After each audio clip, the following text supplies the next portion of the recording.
Chinese prices are falling faster than at any time since the GFC, prompting expectations for greater stimulus. The Bank of India holds its policy rate, but more hawkishly than expected, and the chances for a February rate hike in New Zealand are on the rise. That's coming up in our 5 Things in 5 Minutes. And then, in part 2 of our deep dive interview about the Lunar New Year, ANZ's Chief Economist for Greater China, Raymond Yeung, looks at China's fast-changing energy industry in the FIRE era out to 2043 and what that means for the rest of the world.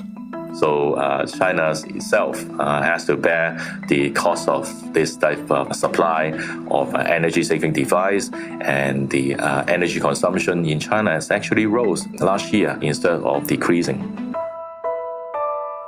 But first, in 5 and 5 with ANZ, the Aussie and Kiwi dollars are opening down this morning after solid US jobs numbers bolstered US bond yields and, of course, the US dollar. The Aussie is at 64.90 US cents at 4 a.m. Sydney-Melbourne time, the Kiwi at 60.93. These risk currencies were also weak after China's deflation rate in January was the most since the global financial crisis. The consumer price index there fell 0.8% from a year ago in January. The expectations were for a 0.5% drop. Producer prices, now they're the prices of things sold as they leave the factory, they also fell 2.5%. Now that was less than expectations of a 2.6% fall, but it was the 16th straight month of producer price declines. ANZ Chief Economist for Greater China, Raymond Yeung, says while greater e-commerce competition is helping consumers by driving competition, price weakness is broad across the economy. We can attribute this deflationary pressure in China to the overall lack of demand, or the weak demand of the overall economy. The other side of the coin is oversupply or overcapacity on the producer front. And we know that the demand's been weak because of the prolonged downturn of property market, which used to contribute a quarter of the economy. So with this downturn, then the whole supply chain related to domestic demands are basically very weak.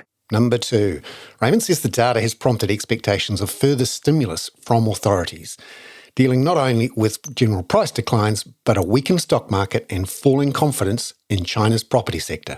I believe that the government is already trying to design a package of policy and trying to launch it. Now, it's just a problem of how they're going to execute it. If they, just like in the past 12 or 18 months that they launched these different type of measures on a piecemeal basis, the effect will not be that strong. But if they are able to give a bazooka, big bang stimulus to the economy and to stabilize the market sentiment, the effect and the impact will be much, much stronger.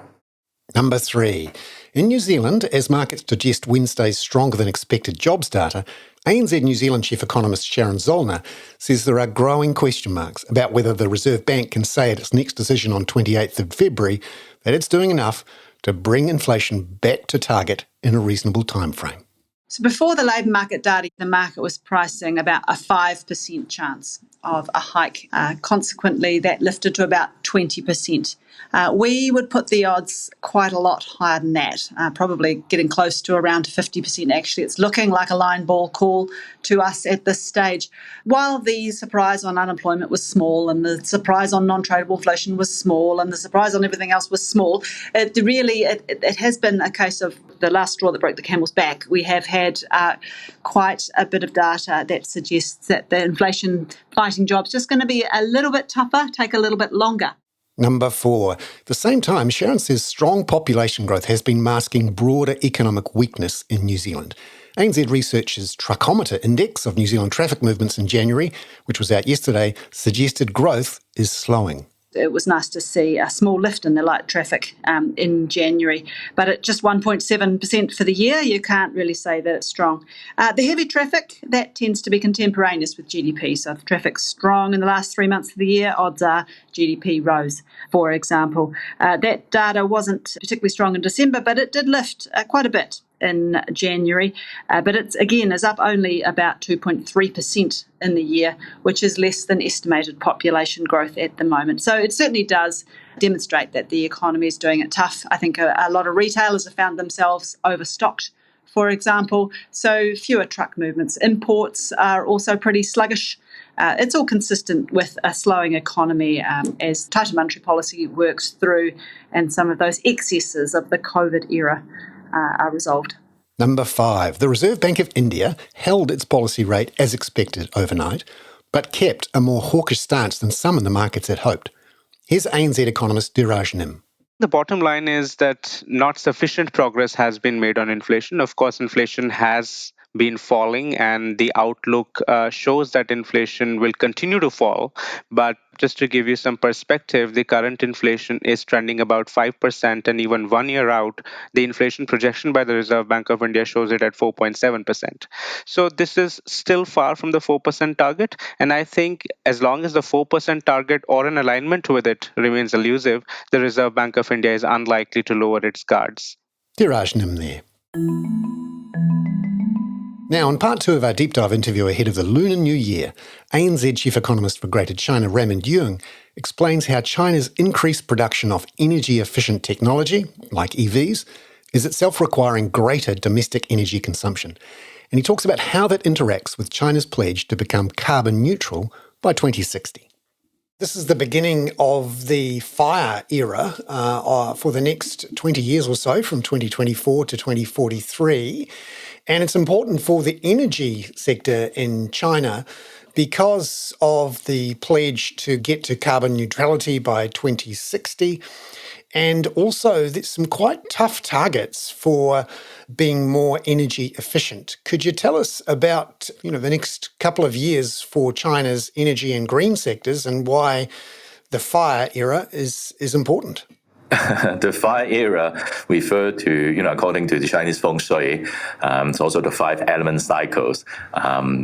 Each 20 years belongs to one of these elements, and the coming 20 years will be the fire era, which means that the activities of fire will be dominating, and that will be a transitioning from the previous 20 years, which was the Earth era.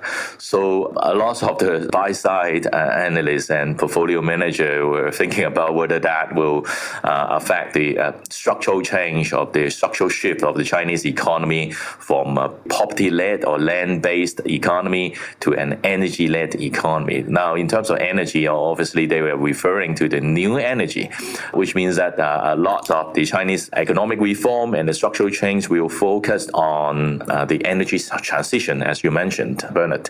Now, obviously, this is the long-term strategy of the Chinese government, and they have set a target to cut the energy consumption per unit of GDP by 13.5%, and that's the hard target by the President Xi Jinping and by the National Development and Reform Commission as well.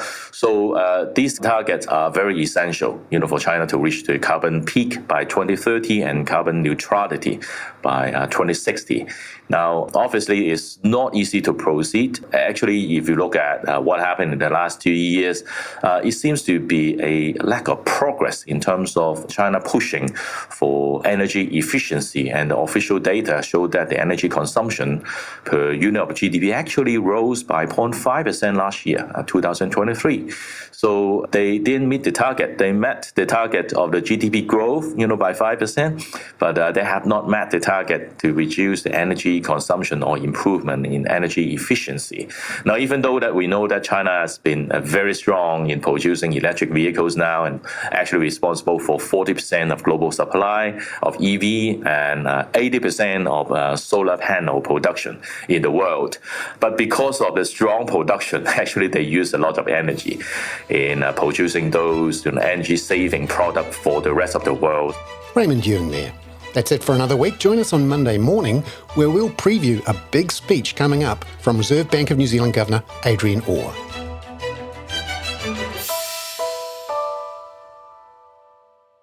This podcast contains general information only, not investment advice.